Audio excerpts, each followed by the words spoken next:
जय श्री कृष्णा, राधे राधे। आज बात करने वाले हैं कि इस्लाम धर्म कैसे बना। शूर्पणखा ने कैसे इस्लाम धर्म को बनाया, इसके बारे में बात करने वाले हैं।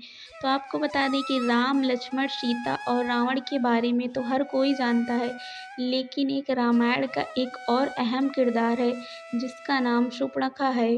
कहा जाता है कि अगर शूर्पणखा न होती तो रामायण भी नहीं होता, क्योंकि रामायण का पूरा युद्ध लक्ष्मण द्वारा शूर्पणखा की नाक काटे जाने के बाद ही शुरू हुआ था।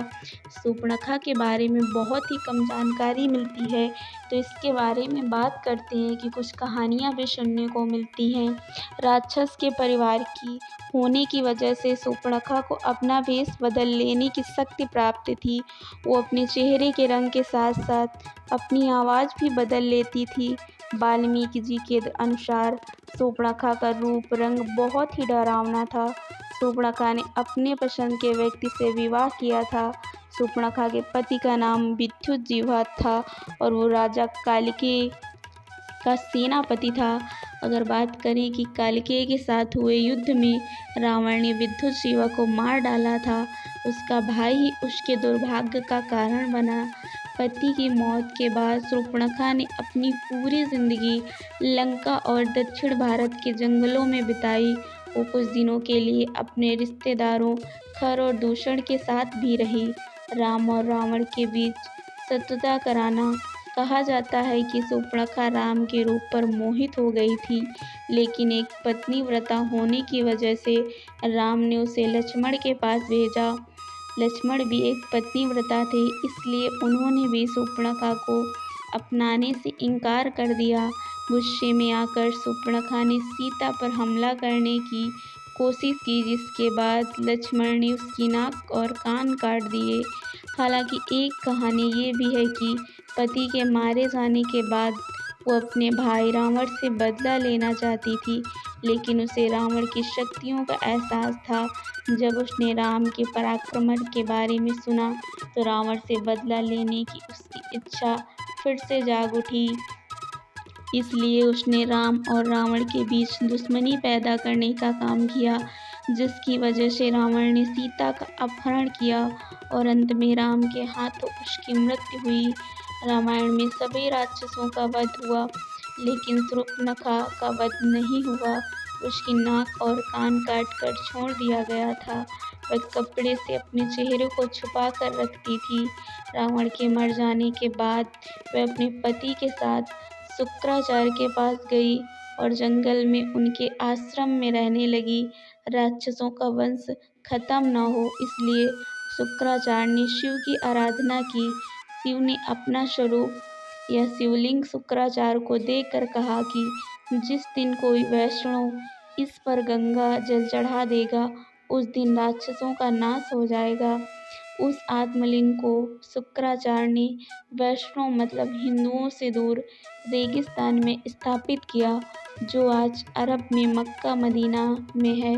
शूर्पणखा को उस समय चेहरा ढक कर रहती थी। वो परंपरा को उसके बच्चों ने पूरा निभाया। आज भी मुस्लिम औरतें चेहरा ढकी रहती हैं। शूर्पणखा के वंशज आज मुसलमान कहलाते हैं, क्योंकि शुक्राचार्य ने इनको जीवन दान दिया। इसलिए ये शुक्रवार को विशेष महत्व रखते हैं। पूरी जानकारी ये जो है वो तथ्यों पर ही आधारित है और सच भी है। तो अब आपको बताते हैं कि इस्लाम धर्म कैसे पैदा हुआ। तो बताते हैं कि असल में इस्लाम कोई धर्म नहीं है, एक मजहब है, दिनचर्या है। मजहब का मतलब अपने कबीलों के गिरोह को बढ़ाना है। यह बात सब जानते हैं कि मोहम्मदी मूल रूप से अरबवासी हैं। अरब देशों में सिर्फ रेगिस्तान पाया जाता था। वहाँ जंगल नहीं है, पेड़ नहीं है, इसलिए वहाँ मरने के बाद जलाने के लिए लकड़ी न होने के कारण जमीन में दफन कर दिया जाता था।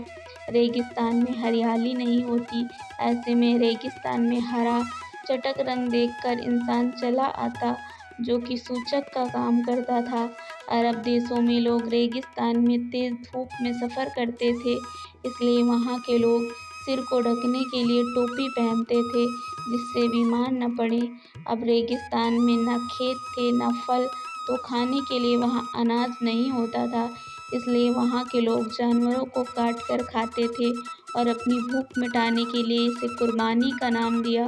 रेगिस्तान में पानी की बहुत कमी रहती थी, इसलिए लिंग साफ करने में पानी बर्बाद न हो, इसलिए लोग खतना कराते थे, या यूँ कहें खतना अगला हिस्सा काट देना।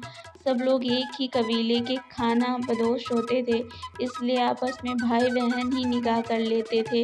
रेगिस्तान में मूर्ति बनाने की मिट्टी मिलती नहीं थी, इसलिए मूर्ति पूजा नहीं करते थे। खाना बदोश जीवन होने से एक जगह से दूसरी जगह जाना पड़ता था, इसलिए कम बर्तन रखते थे और एक थाली में 5 लोग खाते थे। कबीले की अधिक से अधिक संख्या बढ़े, इसलिए हर एक को 4 बीवी रखने की इजाज़त थी। इस्लाम कोई धर्म नहीं, मात्र एक कबीला है और इसके नियम असल में इसकी दिनचर्या हैं। और अगर इस्लाम की सच्चाई की बात की जाए तो अजमेर के ख्वाजा मुइनुद्दीन चिश्ती को 90 लाख हिंदुओं को इस्लाम में लाने का गौरव प्राप्त है। मुइनुद्दीन चिश्ती ने ही मोहम्मद गौरी को भारत लूटने के लिए उकसाया और आमंत्रित किया था। अजमेर दरगाह वाले ख्वाजा मुइनुद्दीन चिश्ती ने ही किस तरह इस्लाम कबूल न करने पर पृथ्वीराज चौहान की पत्नी संयोगिता को मुस्लिम सैनिकों के बीच बलात्कार करने के लिए निर्वस्त्र करके फेंक दिया था और फिर पृथ्वीराज चौहान की वीर पुत्रियों ने आत्मघाती बनकर मुइनुद्दीन चिश्ती को 72 हूरों के पास भेजा था। तो यही है इस्लाम धर्म की सच्चाई। तो अगर वीडियो पसंद आया हो तो एक लाइक ज़रूर करिएगा और साथ ही साथ अगर नए हैं तो हमारे चैनल को सब्सक्राइब करना मत भूलिएगा